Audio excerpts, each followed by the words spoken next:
Welcome to the JP8 Report. This is James Pierce with the JP8 Report, episode 307. Good morning, everyone. Right before I went on screen here, I hope you didn't hear the cat, but if you did, it wasn't really a cat. It was a figment of your imagination. But good morning, everyone. I wasn't going to do a podcast this morning because I got a 10 o'clock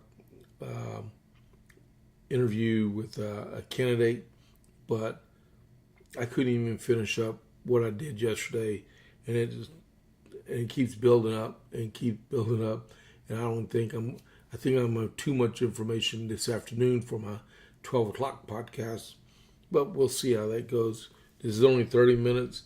I'm going to talk about stuff I really didn't get to finish up yesterday about President Trump, because it was his 1 year anniversary from inauguration on his second term. And so I got breaking news before I get into the America 250. It just broke a couple minutes ago. Michelle Tafoya, she's a commentator for Fox News. She used to be like FS1 or ESPN, one of the two. I've seen her all the time on Greg Gutfeld. But this morning she formally announced that she's running for the United States Senate from the state of Minnesota. So Michelle Tafoya is going to take on that abaya-wearing lieutenant governor from the state of Minnesota. I can't remember her name. Don't want to really remember her name. But Michelle will be a formidable candidate, and hopefully she can flip Minnesota from blue to red in terms of one of the seats in the United States Senate. That would be great. So as we get started for the next few minutes, please don't forget to click that follow button. It's the only way to be able to get notified that I am live. You'll get a notification afterwards that, hey, James was live, or JP8 Report was live, and it helps build my numbers too, especially with the like button and doing some chat, because Rumble loves to see that people energize on the live chat. So if you have any comments or questions, feel free to chat on the chat button, and I will respond. All right. You see, I already got 3 of them on there. Just basically, and the other big news was the president. I don't know. I've got the S on there, but President Trump had a turnaround last night and fly back to Andrews Air Force Base, change planes, and fly back out to Switzerland. And he just departed. He just deplaned in Davos, Switzerland, just a few minutes ago for his big speech. It will be in, what time is it? 6:30. In just less than an hour, he's going to have an address among the national leaders that are in Davos, Switzerland. So that will be coming up half hour after we're done here. And I'll have stuff ready for that for the podcast also. Added to the stack about that keeps growing and growing and growing. Maybe I just need to stop talking about Minnesota, right? Well, and then the other thing was Aisha Vance is going to become a mom again. So she will be the first, we already got the very first Marine vice president of the United States. Now we're going to have the very first baby being born to a vice presidential couple in the history of the United States, because they announced yesterday they're going to have a baby boy in July. They said late July. I just think maybe, wouldn't that be cool if he was born on the 4th of July? That'd be neat. But there was they will be the very first vice presidential couple that have a baby while they were sitting as vice president. the first presidential one. There's only been one, and that was Grover Cleveland. His wife had their daughter Esther in 1893, I believe it was, at the White House. And from what I was reading, it was in the White House. So Esther was born in the White House, it looks like. So that was cool. And the Vances are going to have a baby boy. All right. So that with all that, let me get going on here. Go.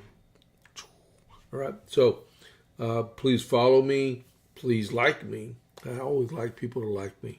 And then please share. Share and chat. Okay. But hopefully that was exciting news for people.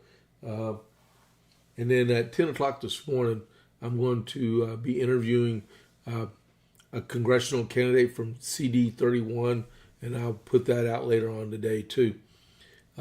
His name is Steve Dow. And then tomorrow morning, I'll be interviewing Raymond Hamden also. Let's see. Promises made, promises. Oh, yeah, we got to do America 250. So America 250 moment. This is very, very famous quote that was put out, and I never knew it came from the Revolutionary War. I heard something like it in the movie The Patriot, but there's that cat again. So Peter Muhlenberg, he was a pastor. I think it was in South Carolina, but okay, Peter Muhlenberg, he was a pastor, and he gave his last sermon and said, quote, "A time to pray and a time to fight," unquote. And he took off his robe to show he was wearing a Continental Army uniform. So if you ever heard that, it's a time to pray and it's a time to fight. That came from the Revolutionary War 250 years ago. And then the Confederate Army also established rules for leaves and returns to keep the desertion rate low. So they had an accountability of all the soldiers that were enlisted into the different battalions and regiments in the Continental Army, not the United States Army yet, but the Continental Army. So that's America 250 so far. From there, I'll have another America 250 moment at noon when I do the additional podcast. All right. So next is we got the Dalmatian Burger Group. If you're hungry when it comes up to 11 o'clock this morning, and if you're in the Killeen, Coppers Cove, Lampasas, Gatesville area, come on over to Coppers Cove. The Dalmatian guys are located on the west side of Coppers Cove. They make smash burgers and dogs. All their ingredients are homemade, and including their buns. And they are what do you call it? They're open Tuesday through Saturday at night from 5:30 to 7, and then unless they sell out, and then Monday through Saturday 11 to 2 for lunch. All right, so give them a call, and then you also come by and visit them. All right. Sorry about that distraction. I was just hearing that cat, and it sounds like they knocked over a bottle. Not a glass bottle, but a medicine bottle, which they can't open, which is, well, as of right now, they can't open up medicine bottles. I put nothing past these crazy cats we got here. Okay, so if you got a crazy cat, let me know. My daughter and my wife won't let me get rid of them, so I'm stuck with them. All right, so promises made, promises kept. I got 3 things I want to go over with in the next 20 minutes before we raid on into Before the Noise with Chad Prather. Okay, this came from Just the News with John Solomon.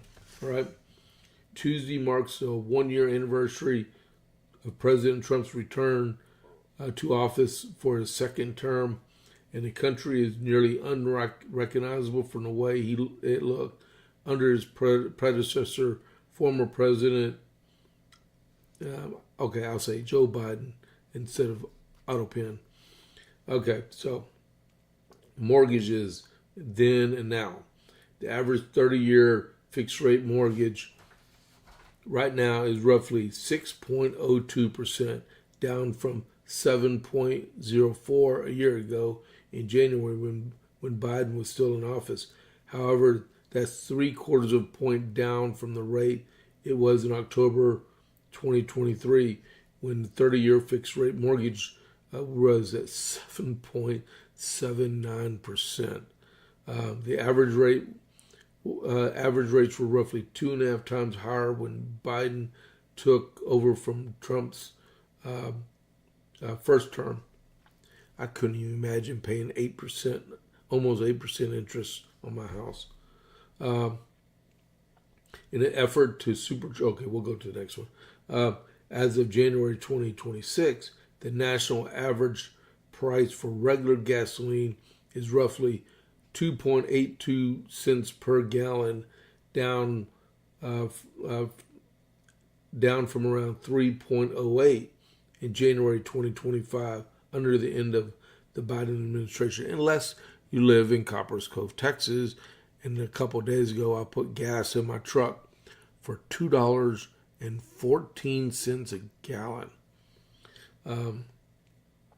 The highest national average gas during the Biden administration skyrocketed to roughly 5.02 gallon in June of 2022, driven largely by self-inflicted refining capacity restraints.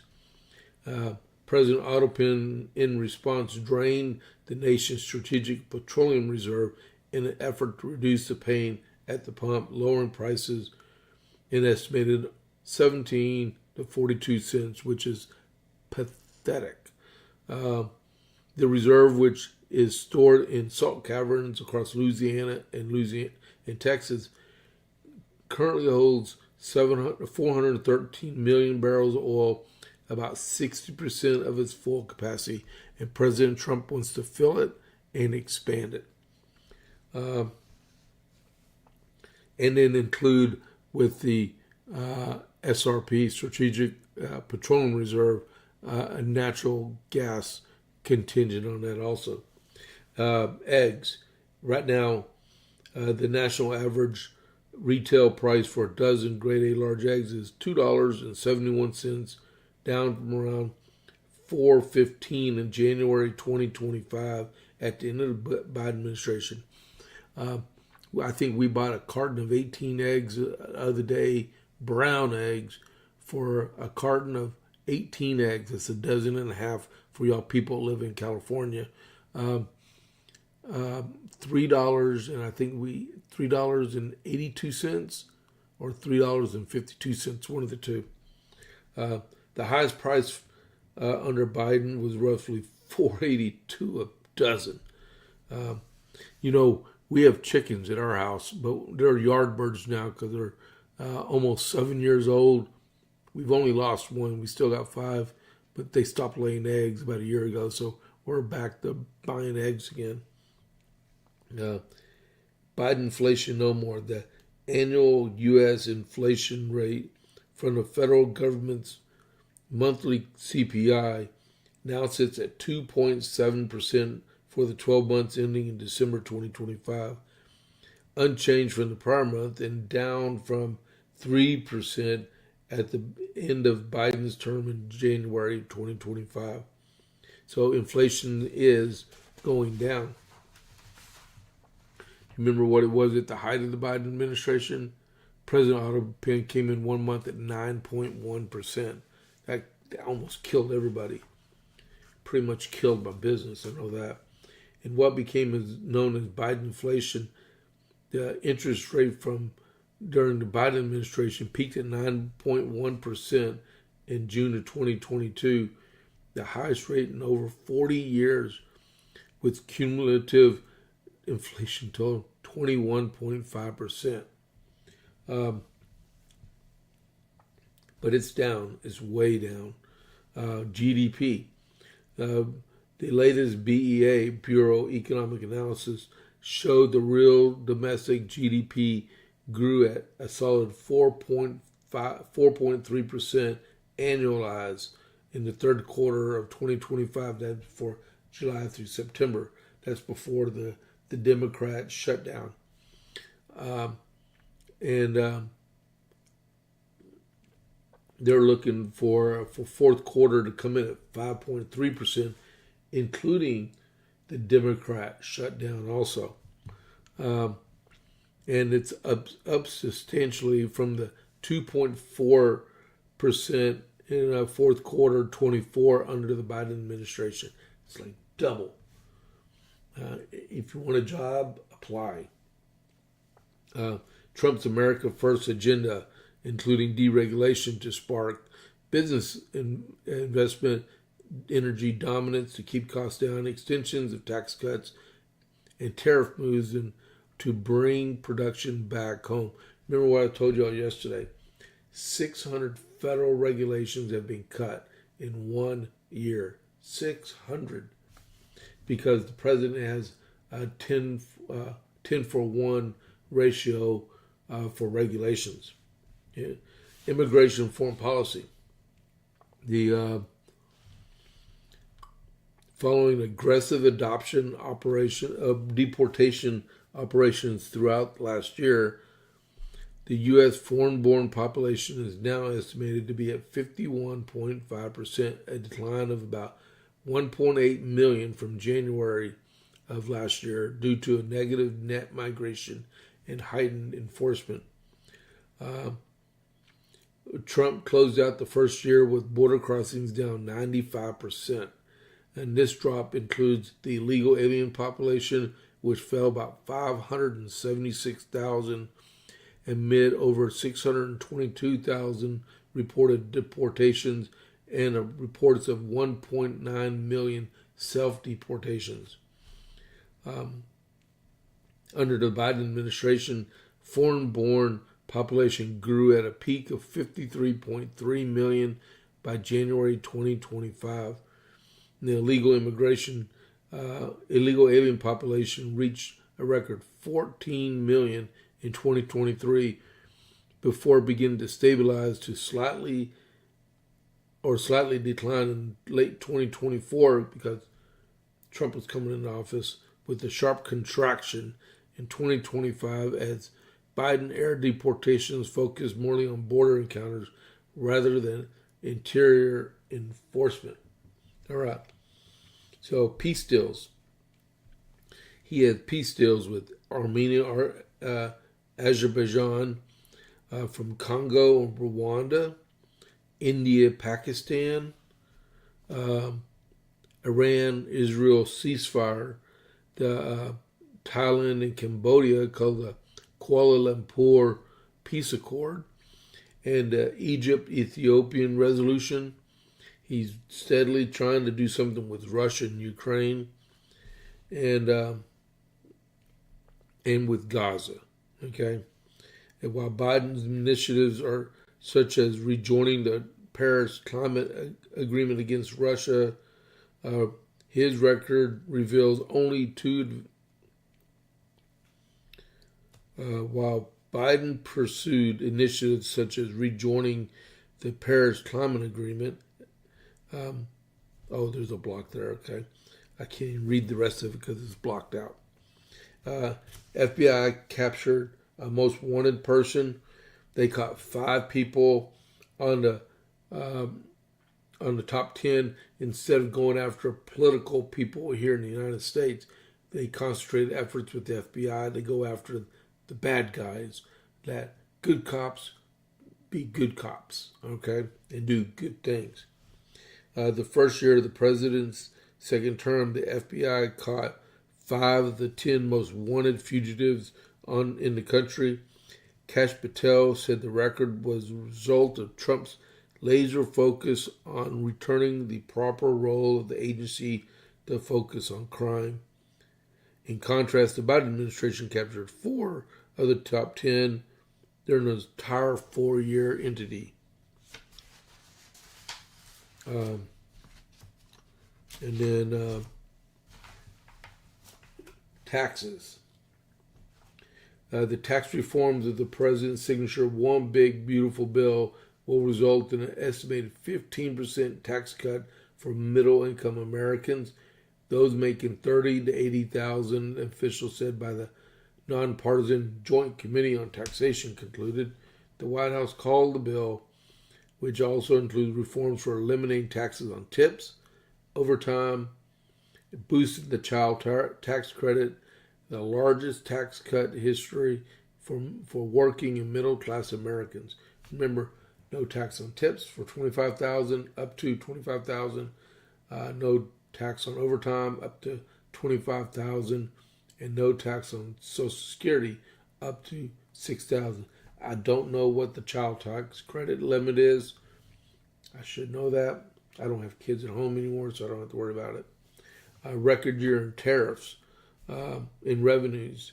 In 1 year, the president's tariff policy has long said they are aimed at rebalancing trade between the U.S. and the rest of the world and restoring U.S. manufacturing, resulting in record tariffs in 2025, $264.5 billion in less than 11 months.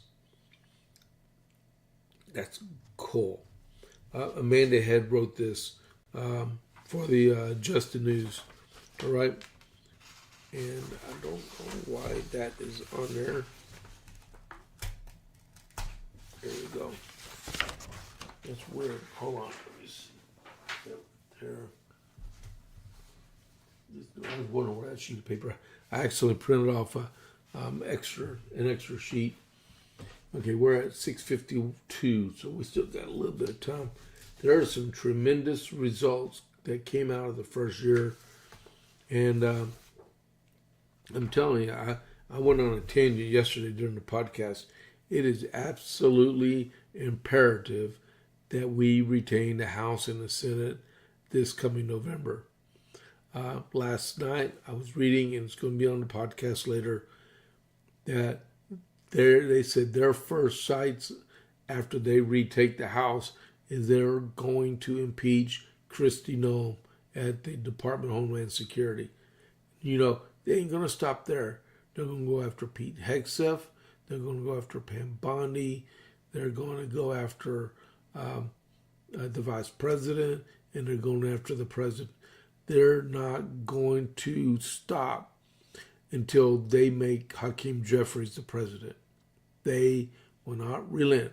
They will find something on the president, and they will impeach him. They'll try to convict him in the Senate, and then they'll move right on over to the vice president and take him out too. They'll find something in his childhood and how he did this, that kind of junk. But it is imperative that we retain the House and the Senate. I just read you that one deal on Michelle Tafoya running for the Senate. Awesome news. The lady I was talking to yesterday about a Louisiana Senate, we're going to get a conservative in there too. So we're revamping how we're facing our electoral challenges and winning. Right? Another thing it's not in here. It'll be in the other one. The group out of California actually filed an emergency suit before the United States Supreme Court challenging Proposition 50 from California, saying it's totally unconstitutional because they bypassed the state. And there's some other stipulations. They said that the person that drew up the maps that they included with Proposition 50 said on record that he drew the maps at the behest of the Democrat National Committee, I believe that was it, to make majority minority Latino districts in California, which the Supreme Court said you can't do that. So they did it anyway. So hopefully the Supreme Court says you lost.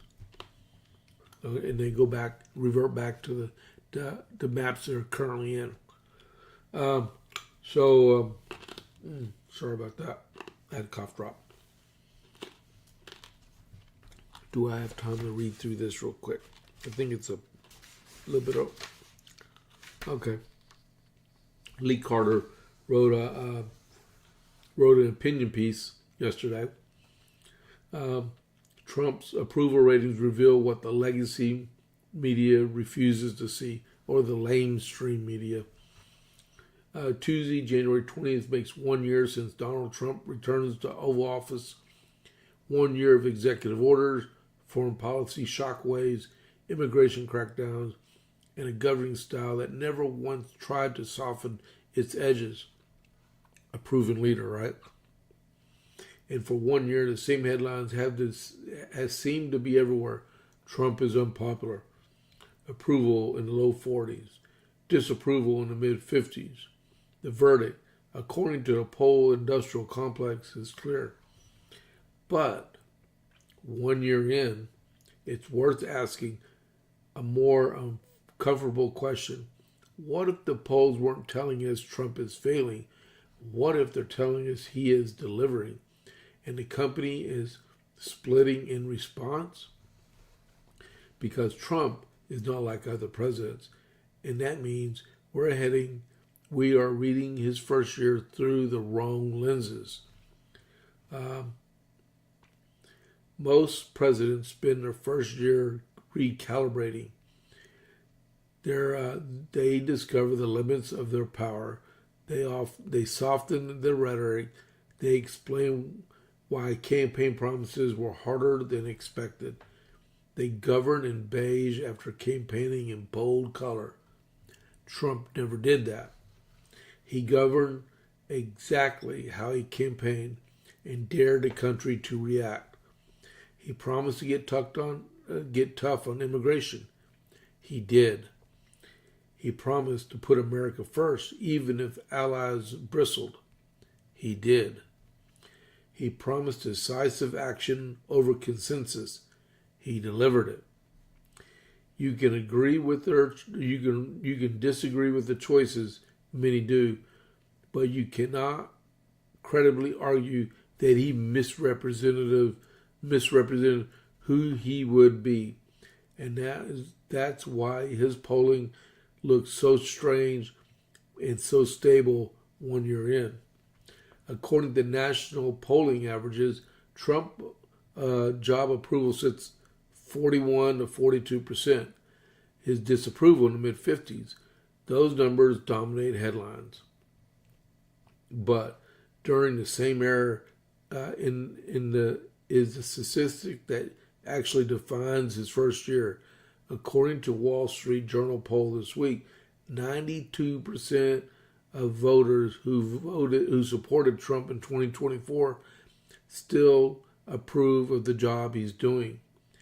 That's not drift. That's not erosion. That is alignment. Though Trump didn't lose America, he kept his people. There's a shift that explains everything. The polls absolutely reflect what Trump is doing.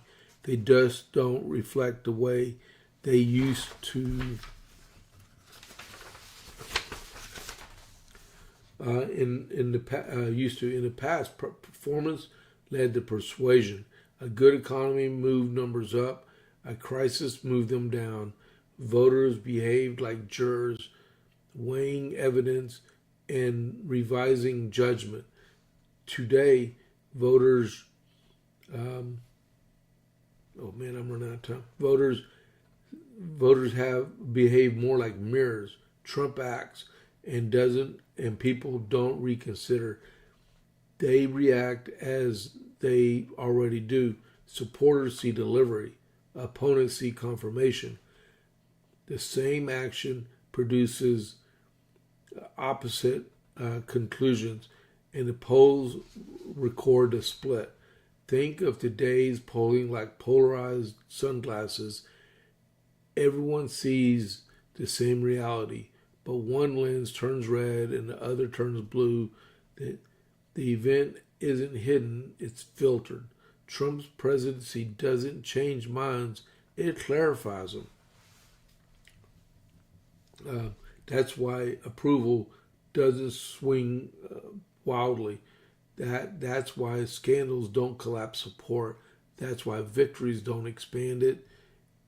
The country isn't being persuaded, it's being sorted in response to Trump doing exactly what he said he would do. That's why Trump's approval ratings feel so unsatisfying to everyone. Critics want them to signal collapse. Supporters want them to signal dominance. Instead, the signal seemingly more unsettling stability without consensus.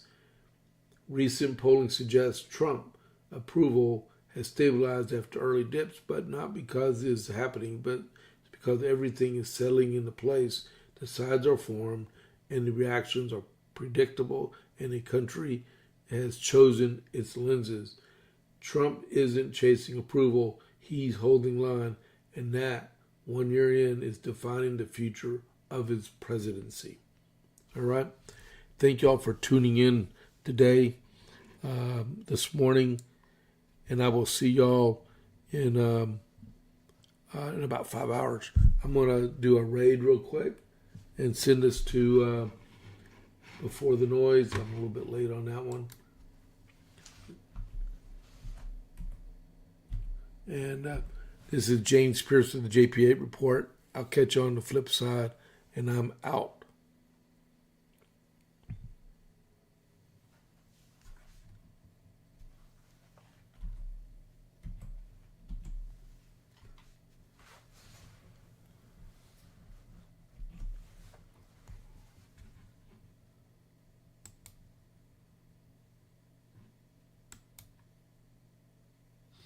See y'all at 12, okay?